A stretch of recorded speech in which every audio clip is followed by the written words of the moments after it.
So we're looking at how do you say Aho? Ario. Ario.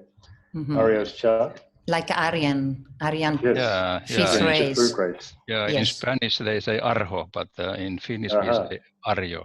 Ario. So. Okay, so Leo, Ascendant, Virgo. Okay, go on. Virgo rising, Leo sun, yes. And there's an aspect grid down there on the left, which shows the difficult aspects between planets. Mercury square Mars, for instance, we had one of those yesterday. A challenge there. There's your Mercury in Leo, squaring Mars in Gemini. A sign that Mars can create a lot of conflict in because of the swinging pairs of opposites. They can be almost violent in a sense, in that martial sense. I call Mars in Gemini the journalist, who really is so curious to find out the story and wants to get the story and doesn't let go of it until he finds it. But Mars in Gemini can be incredibly argumentative, loves debates, but is more ego-based quite often in wanting to win the debate. And then you have Mercury, the ruler of Gemini, squaring Mars. Mercury, the planet of communication. Therefore, this is a major skanda, if you like, that Michael mentioned before, a crystallized pattern that he's brought in with him from other lives that can result in violent speech or argumentation and a lot of quarreling with oneself upon the mental plane, if you like, trying to balance those pairs of opposites. Antonella? Yeah. To me, the aspect which is more conflictual is this opposition of Moon in Capricorn opposing Saturn here in Cancer. So between the 5th house of self-expression and the 11th house of group work. So it's like maybe you were born with this past or soul prison of color by ambition, because Moon in Capricorn is really something about ambition. And also the 5th house is enhancing this desire of self-expression of the self, of the I, the principal I. But then Saturn, which is the law and also is a more transpersonal planet, is limiting this ambition. And so it's defined and it's orienting this Moon towards the group expression. So I think that maybe you experienced this in your life or not, because you are also Leo. So this dynamic between the I and the we, or the service to the other people. And if you want to add some. Yeah, I think that is, and I have also, of course, I have been as a yoga teacher and also somewhat in the politics and anyway, of course, I have tried to work with that egoism through the whole my life. Yes. And this is also empowered by the position of the lunar nodes here between, again, the 11th and 5th house. So it's the past, the I, the self, towards the we and the service to the other, which is asserted by the ascendant in Virgo. So it's really the great mother who serves. And the ruler, esoteric ruler of Virgo, is the Moon again, veiling probably here in Capricorn, we could say Vulcan or Uranus, maybe perhaps. Uranus, yes, Uranus. So it's like the past and the future are connecting through this role of the Moon, which is before an obstacle to the service, to the group service, but then it's also a source of power, of good crystallization, good form to serve the will of Vulcan, which is the will of the soul. Moon in Capricorn is a difficult one emotionally. It's Moon in Capricorn people do have difficulty in expressing emotion. Life can be a very austere and dry experience. Also, the Moon in Capricorn can be quite ruthless and be completely devoid of emotional expression. And Moon in Capricorns, similar to Moon in Aquarius, actually can be perceived by others as being cold and indifferent. And the opposition of Saturn in Cancer, a sign which is quite emotional, is a similar thing. In fact, both these positions, Moon is in detriment in Capricorn, Saturn is in detriment in Cancer, and it's also a mutual opposition, a mutual reception between these planets. So it's an extraordinarily difficult challenge in this life to overcome.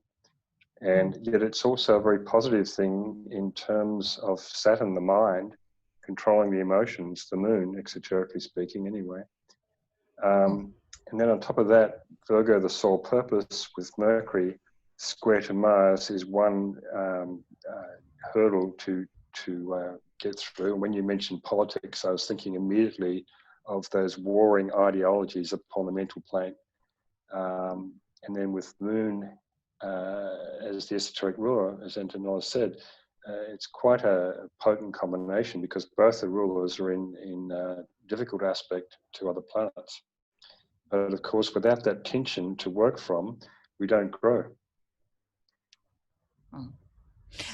Then there is this Jupiter powerfully helping the moon. So Jupiter in Virgo is very the love of the mother. So I'm doing the role of the feminine, which is doing a cuddle after you, Philip. But here you see as he's square to Venus and Uranus. It's large square, but still they are in mutable cross signs. Yeah. And this, as Michael said, this Venus and Uranus conjunction is probably about this original way to understand the rapport between polarities or sex. In 10,000, they are powerful. So you have a strong sacral center, Ario, we could say. I have noted that. I have noted. The others, the women have noted. So Uranus is also associated with the head center, of course, and its position with Venus and Gemini are most complementary as far as mental polarization is concerned, and Venus, of course, being in the esoteric rulership. So their square to Jupiter in Virgo is really about, again, another pairs of opposites on the mental plane and developing the discrimination of Virgo. Jupiter is the ruler of the second ray, which is the most powerful ray to come through Virgo. So this gives a great predisposition to explore the occult teachings with Uranus and Gemini and Jupiter, one of the main planets of the wisdom teachings, of course. And Virgo, the scholar. So, and Virgo, of course, is the rising sign as well. Mm. Look at also this wonderful triangle between Mars, the Earth, position of the Earth, just at the beginning of the Aquarius, and Chiron, and also Neptune at the beginning of Libra. So you have all this Earth that you have due to the moon in Capricorn, ascendant Virgo, and so on, are a bit raised up by this Mars, which is dominating in the 10th house. So it's like, yes, again, a mental drive, that can have a healing Chiron role to serve what your monadic, even if you're not maybe consciously reacting now, but what your monad wants from your current incarnation, we could say.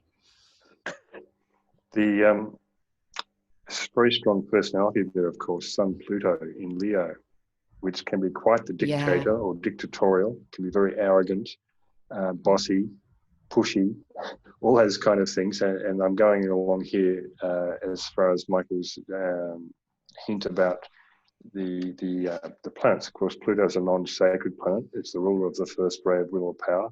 The first ray is one of the key rays that pour through Leo. That's what makes Leo the ruler and the leader and the king. So, you know, my will be done, that kind of thing. And yet that is certainly something that may have pushed you into a place of leadership in this life. So a leader of a group, even, you know, 11th house sun.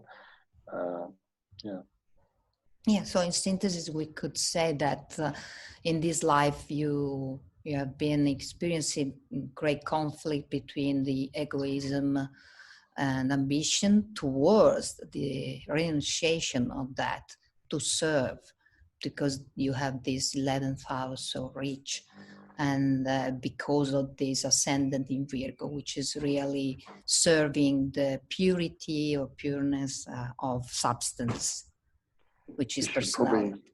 We should probably move on. Have we got many other volunteers yet?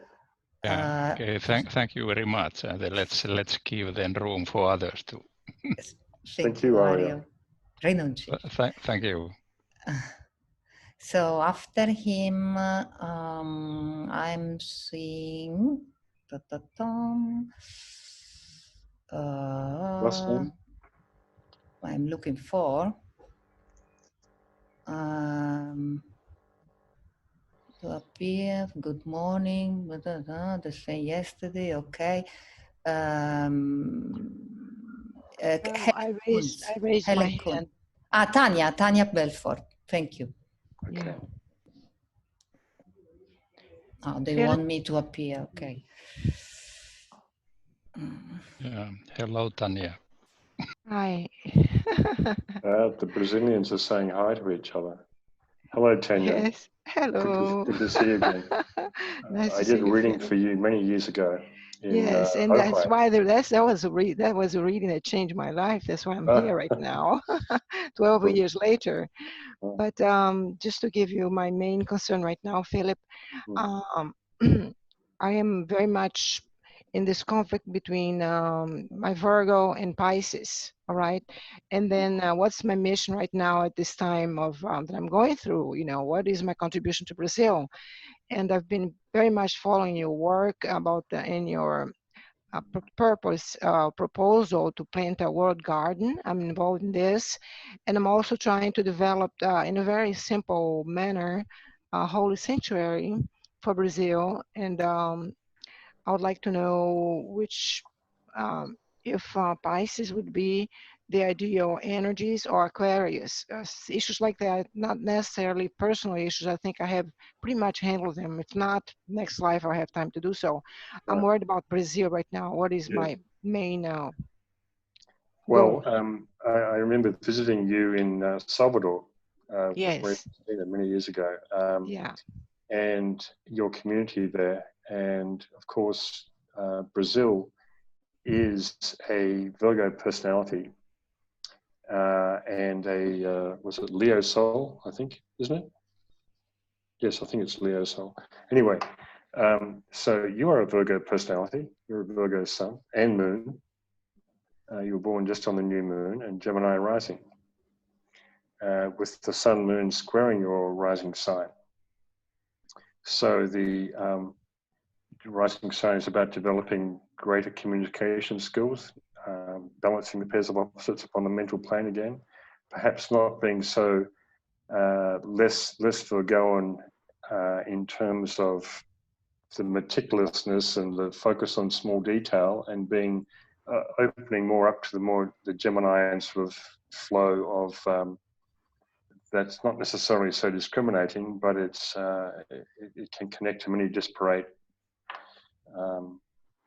It can make many disparate connections. That's one thing. I think the Earth, you mentioned the Pisces polarity. The Earth in Pisces is the most elevated planet in your chart. So it's very important. And it's the hierarchical ruler of Gemini, the sole purpose. So it's certainly important in terms of the sacrifices that you've made as a group leader in Brazil. It's incredibly chaotic what's happening in Brazil and many other Latin American countries at the moment. It's really shocking, and hardly any of us in other Western countries are aware of this. I only know because I've been getting feedback from Maria Cristina that's not in the newspapers. In fact, the newspapers are distorting quite a lot of things that are being reported there. But anyway, I'm not sure whether I have any major recommendations about what to do other than keeping on what you've been doing for the last 20, 30 years. Perhaps Antonella may have some insight there. Yeah, well, I've noticed that there are not many square or position is really, it seems an easy chart. And the only square that I see is between the ascendant and this moon. So between the past and the future. But we know that, okay, yes, but the axis Sun, Earth is always, it's a general axis. So to me, this is maybe an indication that all the past, which is this identification with matter, has to be devoted to and can be devoted to the future direction of the soul, which is Gemini, which is the building a strong polarity between personality and soul, also of your country. And what strikes me is the esoteric ruler of your ascendant Gemini, which is Venus, here so powerful in Libra, in conjunction with Chiron and Jupiter. So it's really the solar angel Michael was talking about. Here, it's like your function as solar angel in the 5th house of creative expression and action, maybe can really express this, what you said. It's like all your creativeness and resources and power, as the 5th house is Leo, is the sun ruled house, can be devoted to build this polarity or golden relationship between the past and the future, also of Brazil. And as Philip said, the monadic point, which is made by the Earth in Pisces, is really speaking clear. It's the saving force that you are invoking probably in all your life to serve this purpose, this higher purpose. A higher education too, which is also reflected by the trine of Venus, the esoteric ruler, to Uranus and Gemini. Oh, it's great. Yeah. And that's great for esoteric education that you've been involved in. But just to really answer your question briefly, I'm going to do a quick quadri-wheel here for your progressions and transits. And I'm not sure how complicated that's going to be. Can you see that, Antonella? Yeah. And just to pick out some major transits that are occurring, progressed Sun has been in Scorpio for 15 years and will be for about another 15. Progressed Moon is over here in Taurus. And what are the long-term transits? Pluto, Jupiter and Capricorn, of course. Saturn opposite Saturn. You're coming up for a Saturn opposite Saturn transit next year with Jupiter, which is going to be fairly challenging in terms of extra responsibility being offered to you, I think. Of course, we can't really do justice to any individual horoscope by cherry-picking various transits, but I'm just trying to see if there's anything that really jumps out at me here. Uranus, No. But having the progressed sun in Scorpio is a pretty intense place for it to be. Has been for a long time and will be for a long time more yet, in the 6th house of service, health and healing. You have any comments on that, Tanya? No, I just thought that someday I have to rest, you know, and if the sun is going to continue this Saturn for 15 more years, wow, time is working against me. Well, I mean, So I have to be objective and practical. It's an inner process too, isn't it? It's your subjective life as well. But it gives you a lot of strength and discipline, Scorpio. I mean, it's the sign of discipleship and also of initiation. So it's a great place for it to be. Many of us express powerfully when we're in our mature life, you know, from say the 40s, 50s onwards, and we're really on the path as an aspirant or disciple. The progressed sun really mirrors that so accurately, I think. And the phrase that comes to mind when you're talking about service is, we all bop till we drop. To use a colloquial expression, we just keep serving right the way through. That's when we get our rest. But everyone's different, I guess. It's a difficult question. Well, I think we have to go on. There are many people. Thank you. Yeah, Thank you very much, Philip. Thank you, Antonella. Thanks, Daniel. Well, it's just a little bit there. Sorry. Exactly. It's just a sip. Yeah. Okay. After we have Lynette already. Bart Cook. Probably. No. Helen Kuntz. Kuntz. Yeah, with K. Hi, Bart. He was just greeting. Helen Kuntz. No, also Bart wants. Okay, after. Okay. All right, okay. we do Helen first. Mm-hmm. And there's Helen, a Scorpio rising with a bunch of stuff in Scorpio, Sun, Mercury, Venus, and Saturn, all in Scorpio. That's pretty intense, I must say. With the ruler of Scorpio, Pluto, right on the midheaven up here as well, squaring the Sun. Wow, she's a warrior. At least. Doozy. And also, besides the fact that Mars rules all the Scorpio planets, it also rules her Aries moon, which is opposite Neptune. Mars being in Peacekeeper Libra, which is one of the best places for Mars. We were talking about yesterday in the Dalai Lama and Nelson Mandela's chart. So, and of course, Mars is the esoteric ruler and exoteric ruler of Scorpio. So, and it's only got minor aspects to it. It makes them semi-square to Pluto, which is good. Both the rulers of Scorpio are in semi-square. I guess the first thing to look at, Antonella, would be the Sun square Pluto, and yeah, exactly. integration of power. Pluto and Leo on the midheaven is the boss, and it can be bossy. And Scorpio's Sun can be absolutely ruthless and take no prisoners. So the combination of both can be very potent. It depends on the stage of consciousness evolution of the individual as to how responsibly or irresponsibly such an aspect can be used. The point of least resistance is to ride roughshod over everyone else. I call it the D12 complex. And the D12 is the model of a caterpillar bulldozer, the biggest one you can get. It just drives through everything.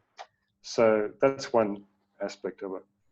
But Mars as the esoteric ruler in the 11th house of group service makes a very powerful leader. Sun square Pluto and Leo is about leadership and the right use of power. Scorpio rising is about taking a minor or major initiation in this lifetime, which, you know, we know Scorpio generically rules the second degree. Saturn in Scorpio gives incredible discipline and self-control, I've found in my observations. Venus on the ascendant is quite often imparts her beauty, if you like, to the physical form, the ascendant relating to the physical body.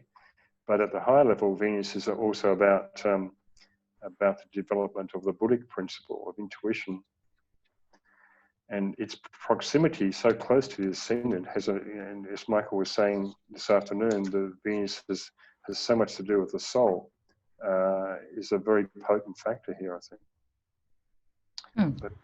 Could be also very seductive here.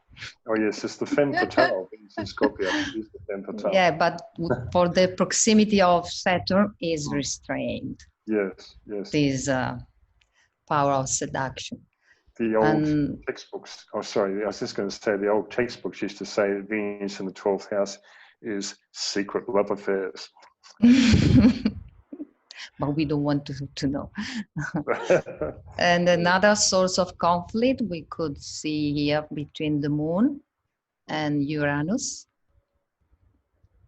And well, it's a grand square actually. Oh. Moon square Chiron opposite Neptune. Okay, Chiron. Yeah, grand cross. It's not an easy one. Moon in Aries. Very impulsive. Very impulsive, very volatile and explosive in the emotions. I've had I'm not sure whether it's good pleasure or not, to work with several Aries Moon people over the years in various vocations that I had. And what I found is that the blaze of fire, when they explode, quickly subsides, and they're into their Libran polarity quite often, making up and apologizing and, you know, patching up relationships like Libra does, well, peacemaking, if you like. But this Moon-Neptune opposition is all about psychic sensitivity, isn't it? Yeah, exactly. And the fact also that Uranus is in Cancer hints on that, a higher or very subtle sensitiveness, which could restrain this very impulsive Moon. Yes. So in a way, in synthesis, you are a very strong person, and these minor aspects could give you this capacity to feel beyond this great rush that these Mars-C aspects and signs are giving to you. Scorpio, Mars, Aries are very dominant, and Pluto there on the top. But there are also these wonderful Jupiter, which is perfect trine to Neptune, so second ray and sixth ray. Maybe you have something in your ray up asset with that. It's very good. And Mercury, which is also very important here, because you are a Scorpio. Scorpio, okay, is the hierarchical ruler, so after probably the third initiation, but is telling that your potentiality for intuition is really, really great. Yeah. Helen was born 3 weeks after me, so I know that Uranus-Neptune square, which I've always seen for our generation, at least those of us who are working with esotericism, as substituting the Neptunian heart stage of awareness for the Uranian occult view, and blending those two paths, the heart and the head, the mystic and the occultist, both have to be blended. And because the Moon is involved here, it really brings it down to the physical, personal level in many ways. You could say that, well, either Uranus or Neptune, the Moon veils either Uranus or Neptune. I wouldn't know which. Maybe Uranus, yeah. Uranus. But Mercury also makes a great occult student, investigator. Mercury, the deep sea diver, I like to call it, in Scorpio. And as a last thing, as you are a great Scorpio, the role of Uranus, which is exalted when he's in Scorpio, is also important because he's very close to your South Node, which is the past lives. So it could be that you were, I don't know, an original, I don't know. Occultist in the past life, you mean? Yeah, in Cancer could indicate I don't know. Uranus's conjunction to the South Node indicates being acquainted with occult knowledge from recent lives.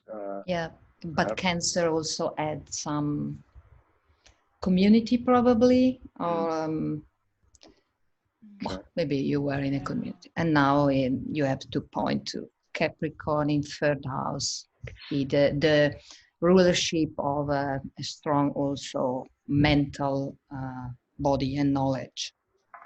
Absolutely, 9th house as well. To stabilize this great emotional drive. Okay, let's go on. Thank you. Thank you. Oh, if anyone Some of that was accurate. Pretty spot on. Okay, very good. Thank you. Bar Cook. Bar Cook.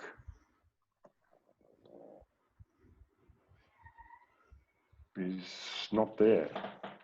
Oh. Can you just write your details in the chat window, Bart, and we'll do your chart later. Unless it's under B for Bart, it's not under Cook. Yeah, while he writes, we can deal with Dilara. Do you have Dilara? D-I-L. Oh no, she's only writing Dilara. D-I-L-A. Maybe she's a new. D for Don or D for? D for Donna. Dilara. Anyway, she's not there either. Or, no, so you have to write the time of your birth, not only the day and the okay, so you can look for Juhi, J-O-O. Is that the last name? I just need the last name. Lee, L-E-E. Mm-hmm. Oh, he's not. Not there either, sorry. Okay. Having a lot of strikeouts here. And also Catherine P. What is your surname, Catherine? Powers. P with a P. Powers with a P. There I am. Okay. She was born on the Ides of March. Hello, Catherine. How are you? Exactly. 3:43 a.m. Okay. Yeah. I'll let you start, Antonella. I'm just going out of the room for 1 minute. Be right back. Okay. So you are Pisces, Ascendant Capricorn, and Moon in Scorpio. Wow, wow, wow. With Mars so powerful here, and on the MC. Okay, let's look for the main points of conflict. If you have an individualized a zone or a main conflict that you want to deal, as in the meditation Mike was suggesting. Anyway, you have here Mercury in square to your ascendant. This is a square. Okay, source of conflict. And which is a T-square also with Uranus. So another strong conflict. And also Saturn. Wow, you have a big... I would say Saturn gives me lots of challenge. Because I'm, trying to break loose in a disciplined way. I don't know. And also in 8th house is very heavy, Saturn. Mars and Scorpio in the midheaven. Have you commented on that? No, I was just looking for the main zone of conflict, and I found this ring, not ring, but big square. Square and cross. Exactly. Mars and Scorpio is very prominent on that midheaven, gives a great drive to succeed. It's almost accidentally exalted in close to the 10th house cusp. Moon in Scorpio conjunct Mars and Mars squaring Pluto in Leo.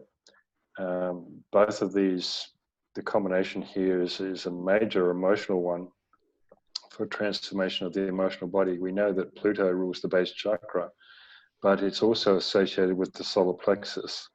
There's some particular passages in esoteric astrology about this, about how Mars and Pluto work together. Pluto rules over the lesser burning ground. Mars and Pluto are both the rulers of Scorpio. So the energy of emotion and the intensity of emotion is being transformed here by raising it up to the 9th house and into a drive to understand all the themes of the 9th house, like spiritual philosophy, esotericism, religion, spirituality, and so forth. Would that be true, do you think, Catherine? I would say yes, definitely.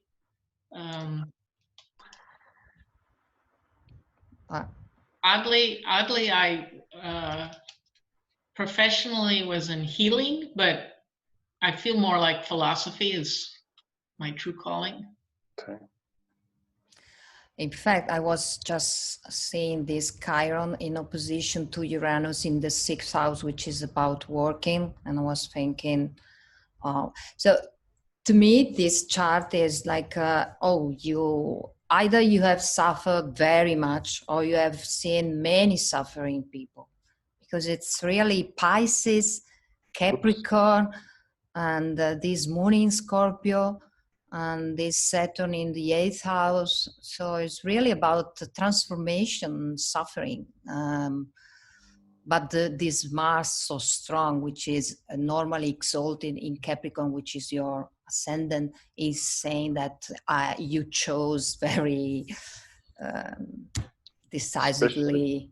Especially reinforced by the moon, conjunction with Mars. It's a wide one, but it's applying both in the 9th house. It's really been elevating, lifting everything right up. It's lifting the Hydra out of the swamp, isn't it? Like the Hercules labor.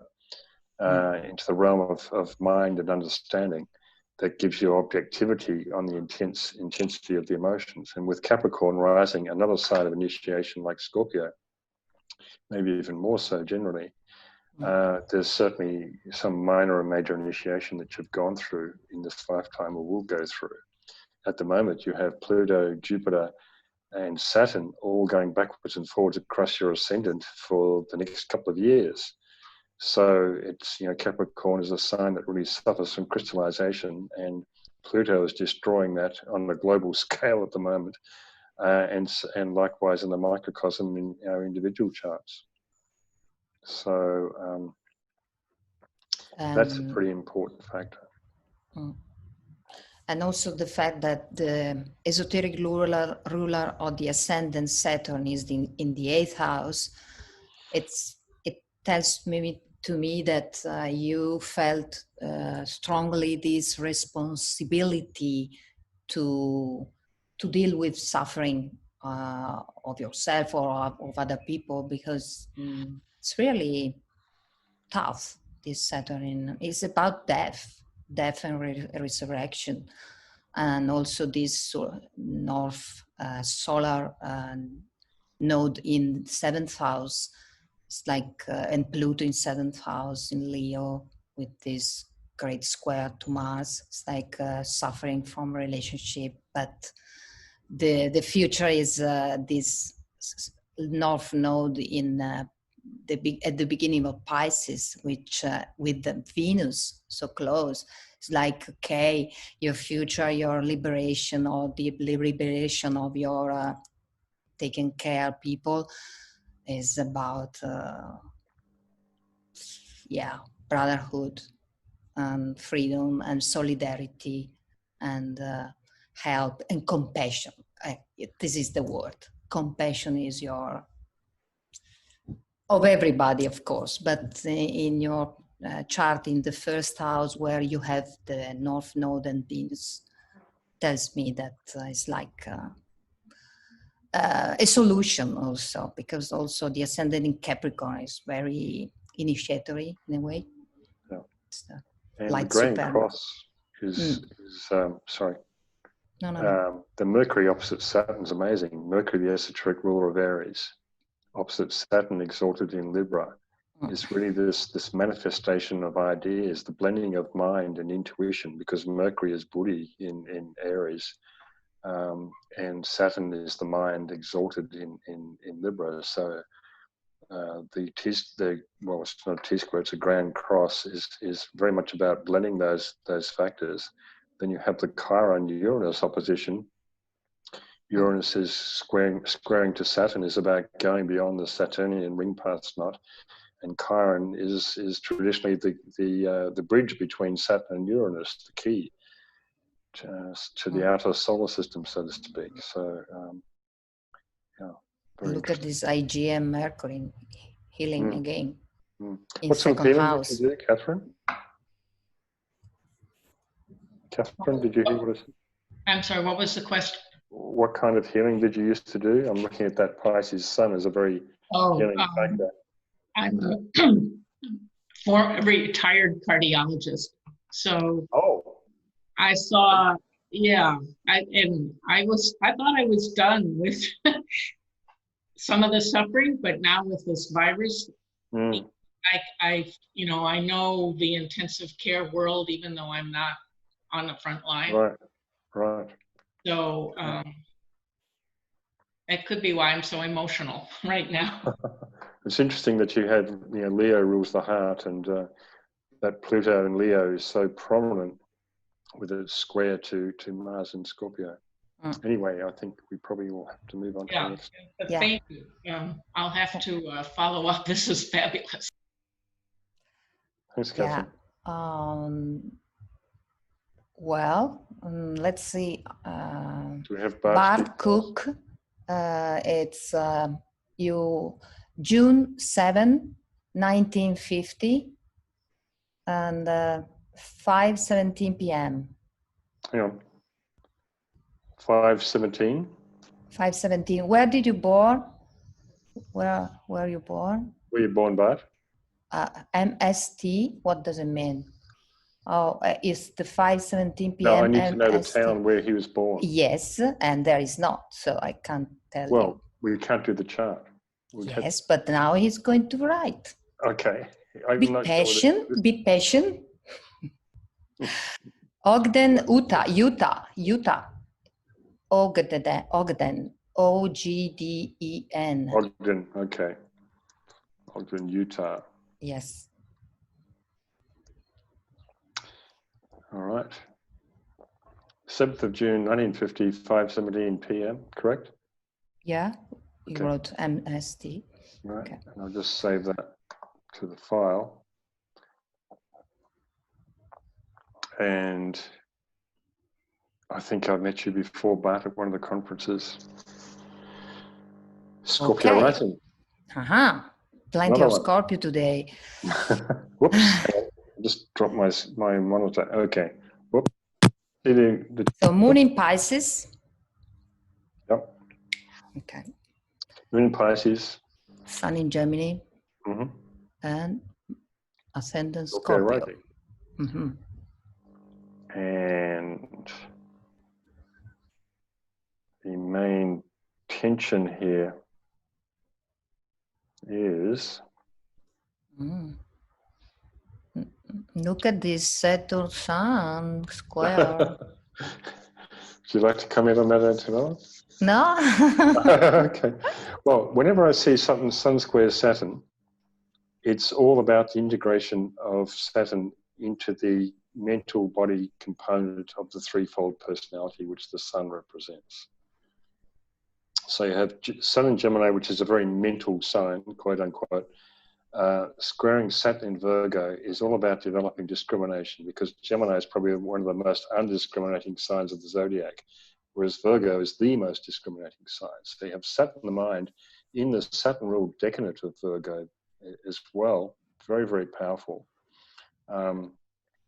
So that this can be enormously frustrating, this aspect.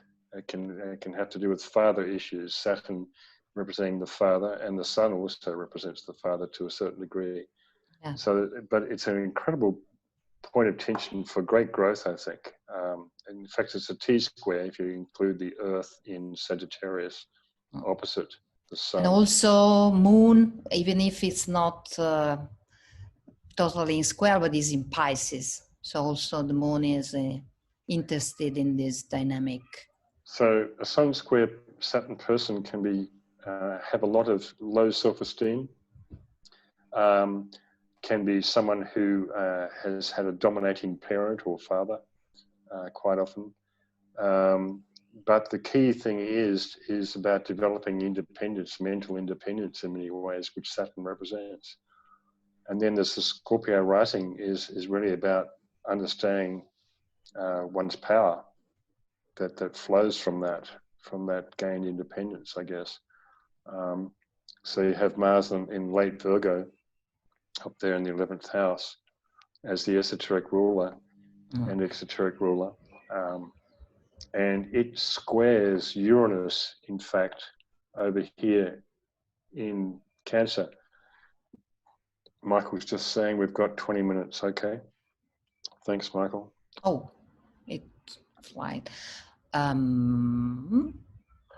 Anyway, yes, maybe I could pick up the thread there.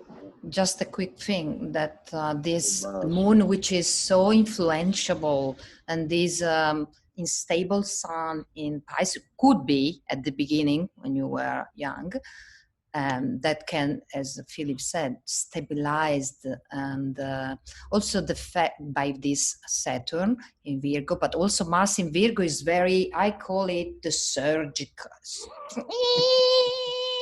very obsessive in details or in precising things, very do you know something, Philip, about that? Oh, I know a little bit about Mars. Nudge, wink, wink.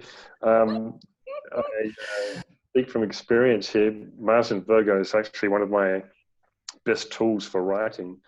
I have Moon and Mars in Virgo and Venus, and so I've kind of made friends with Mars, but it can be extremely over-focused on details and pedantic and all those kind of things. However, here we're looking at Mars, the ruler of the solar plexus chakra. The esoteric ruler of Scorpio is super important. It's it can very much what's the word? Exaggerate the sense of kama manas, desire mind, lower mind, concrete mind. But it's opposite the moon in Pisces, which is one of the, is the shadow, is one of the most sensitive signs of the zodiac. Moon in Pisces can suffer a lot from addiction, from being a martyr, being a doormat even for other people to walk over. And opposite Mars, though, there can be a lot of rage, a lot of suppressed rage that quite often turns into depression. Pisces being a sign that can suffer, like Capricorn, from depression. Yeah, but so, once it is overcome through this, also maybe you can find a refuge in the technical things or answers to problems. Maybe he can. Yeah, he has stabilized because he's 1950 or so. I think that 70-year-old. So this is definitely with the esoteric ruler of Scorpio being your sole purpose. The Moon-Mars opposition has been like the cross that you've borne in this life, and it's a tough one. But it's also, again, as I said before in other charts, it's the point of tension you've needed to break through. And as Antonella said, there's the mental orientation of Mars in Virgo, developing the discriminating mind. Balancing the pairs of opposites on the mental plane that gives objectivity over that super sensitive Pisces moon. And of course, Mars is in the 11th house. Group service is the field that being the world server, if you like. So it has a lot of scope for expression there. So just do another one. Sorry for the other people. I'm just going in succession. We've got about 10 minutes left here. Thanks, Bart. Probably, yeah. There is Notandi in Iceland. I need the mouse. Give me the mouse. So I give the, yeah. So she or he, I don't know. Frida, okay. 19 October, she was born, there is not, but I give you the data. 19 of October. Just a moment. Just a minute. Frida? Frida. Yes. Yes, Notandi. Maybe you had. N-O-T. Oh, I thought you. Oh, let me look it up. Yeah. Open N-O-T. N-O-T. Yes. Or maybe it's. No. No, there is not. Okay. Back to the data. 19 October. Hang on a minute. Frida Notandi, N-O-T-A-D-I. Yes. And the 19th of October. Yeah, 1942. Whoops. 4 p.m. GMT. 4:30 GMT, sorry. 4:30 GMT. Oh, hang on. I need the time of birth for the zone that she was born in. I don't want GMT personal conversions. That creates problems. So what's the time of birth for, is she there? 4:30 GMT. Yeah, I want I don't have any local time of birth, LMT. Local time, Iceland. Well, is she there? Can you ask her? Yes. Please, Frida.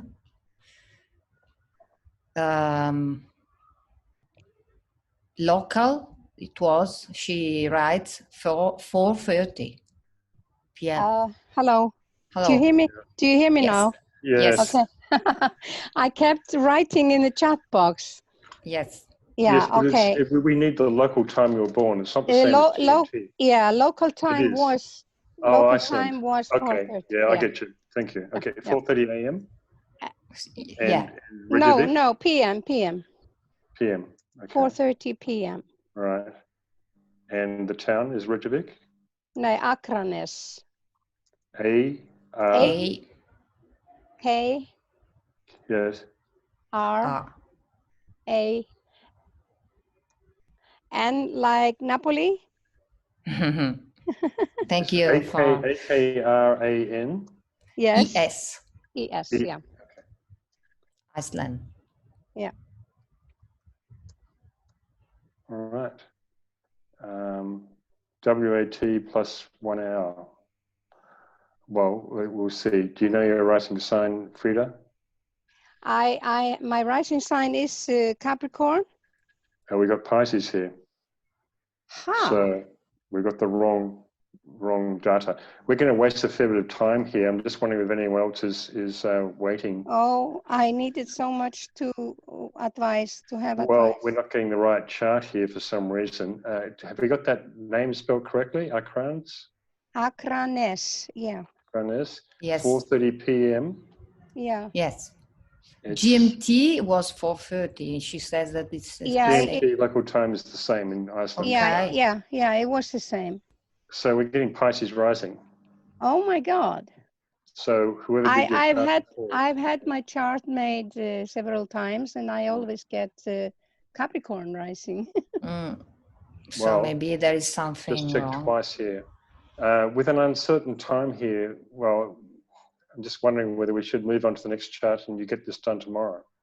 Look at these little houses. Maybe it's the system of domification. We can go whole signs. Just a minute. But this is definitely the correct data, the correct calculation, Frida. So I'm just going to go to whole signs here. What does this mean, WAT plus 1? That is the saving time at the time. So whoever did the chart before may not have calculated the daylight saving correctly. If you're really interested, you can look for a reading either with Philip or West Africa time, it's called WAT. in Iceland. So there was daylight saving basically in 1942. Wartime saving actually. Exactly, and on my date, 19 October, we were still in the summertime. Well, this is an accurate atlas, so we can't really get into a discussion about about these technicalities at the moment. You'll have to probably wait till tomorrow, Frida, to confirm whether this is a correct chart or not, because we've taken up all this time just calculating the chart. Yeah. If you're Pisces rising, I mean, the ascendant is down here in this whole signs chart. There's the ascendant there. Pisces rising, Libra sun. And so your Libra sun is square to Jupiter in Cancer, a great aspect to have in terms of the two rulers of the second ray of love wisdom. Jupiter exalted in Cancer. It's very generous and magnanimous in that placement. And usually Sun square Jupiter people are quite over the top in biting off more than they can chew and promising more than they can deliver. And are quite often good storytellers too.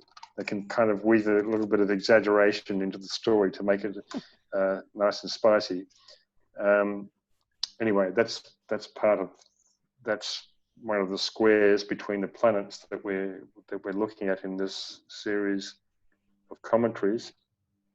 A lot of stuff in Libra: Neptune, Mercury, Venus, Mars, and the Sun. You're a super duper Libran with a Pisces moon in either chart, I suspect. Yeah, I was wondering if Pisces, moon in Pisces hasn't been my main problem in life. For sure. Yeah. The moon is. It's like the last chart. It can be subject to addiction and oversensitivity. Yeah. Martyrdom, doormat syndrome. But it has a lot to give. It's very compassionate and understanding. Moon in Pisces are the most empathetic people of the zodiac quite often. But the Uranus and Saturn trine planets in Libra. Yeah, here in Gemini. Yeah. There's a good aspect to have with that Libra Gemini trine. But we just don't know what your ruling planet is at this point. You might be Pisces rising, you might be Capricorn rising, but solar fire is generally quite accurate, because I know for how many years they've intensively researched all the daylight savings, and in fact it's the so-called Swiss ephemeris that it runs on.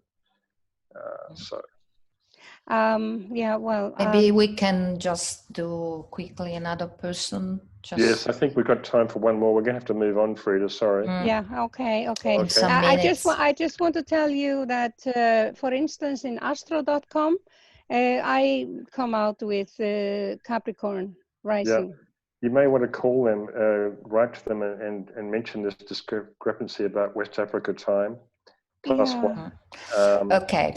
So thank you very much. Anyway, thank you. Yeah.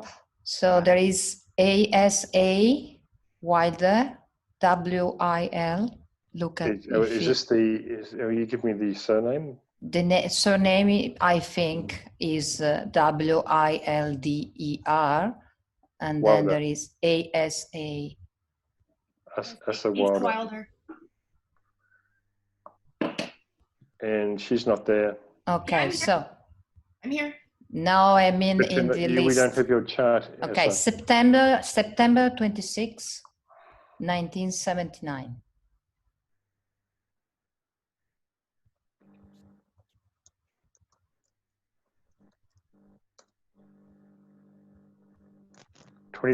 September.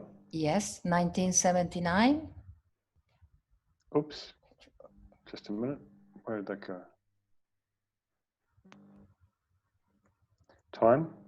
Okay, 4:10 p.m. CDT.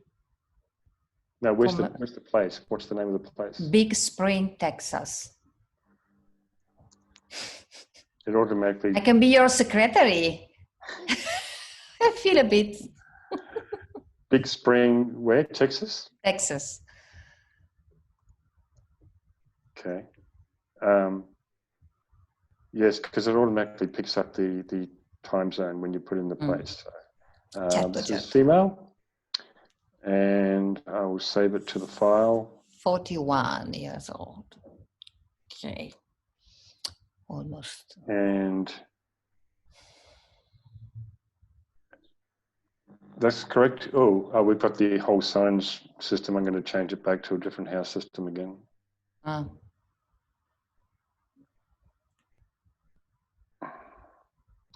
Back to Placidus. Placidus. Whatever. It's Latin, placidus. Placidus, platypus. Not placidus. Okay. Placidus being peace. Capricorn rising.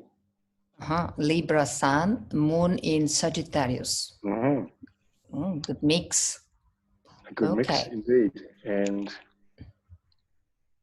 not any, moon square Jupiter, another square of moon and Jupiter, or like the sun square Jupiter before.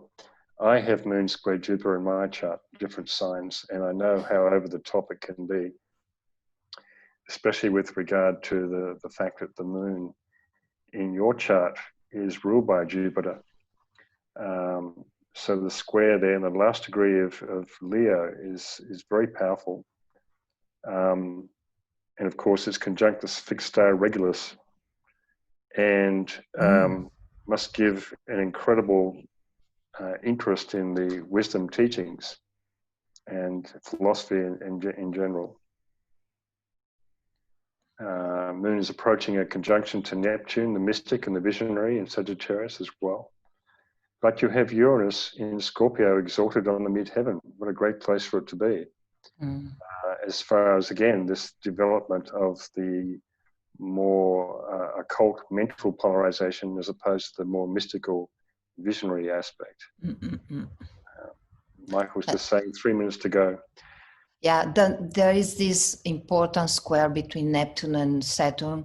Saturn is very important because it's the exoteric and esoteric ruler of your ascendant. So to be in the light supernal for you is deep transformation. Saturn and Venus and Sun in 8th house of transformation, death and resurrection, and could be this Neptune in Sagittarius, distant goals, but also idealistic at the beginning, or not practical, but Saturn square.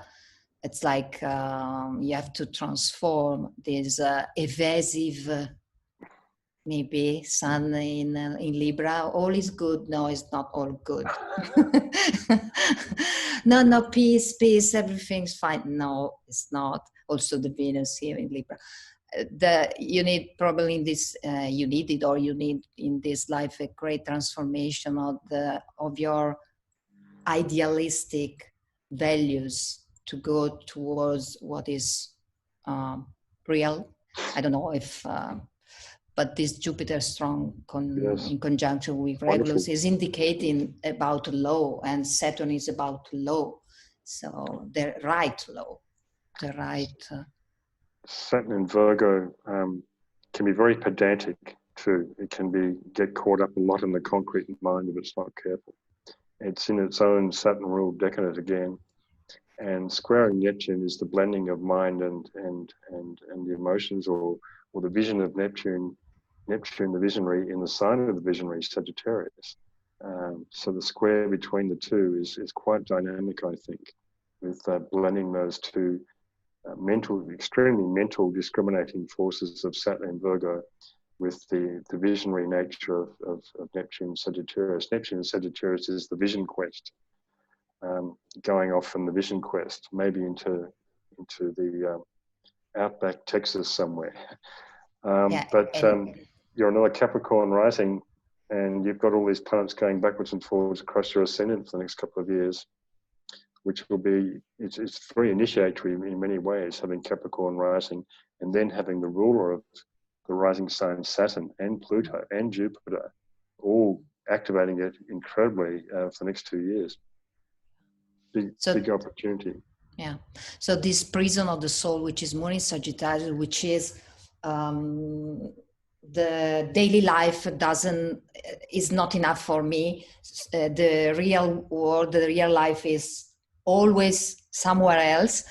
But with this Neptune, so visionary, and restrained by this Saturn, which has to be transformed from pedantic to precise discrimination, will help this. The square of the moon to the North Node in Virgo.